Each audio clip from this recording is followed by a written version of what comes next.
जब आसमान फट जाएगा और जब तारे झड़ पड़ेंगे और जब समंदर उबल पड़ेंगे और जब कब्रें उखेड़ दी जाएंगी, तब हर शख्स मालूम कर लेगा कि उसने आगे क्या भेजा था और पीछे क्या छोड़ा। ऐ इंसान, तुझको अपने रब्बे करीम के बारे में किस चीज ने धोखा दिया? वही तो है जिसने तुझे बनाया, फिर तेरे आज़ा को दुरुस्त किया और तेरी कामत को मोतदिल रखा, जिस सूरत में चाहा तुझे जोड़ दिया।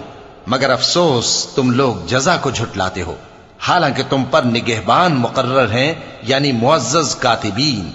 जो कुछ तुम करते हो वो उसे जानते हैं। बेशक नेकूकार नेमतों की बहिश्त में होंगे और बदकिरदार दोज़ख में, यानी जजा के दिन उसमें दाखिल होंगे और उससे छुप नहीं सकेंगे। और तुम्हें क्या मालूम कि जजा का दिन कैसा है? फिर तुम्हें क्या मालूम कि जजा का दिन कैसा है? जिस रोज कोई किसी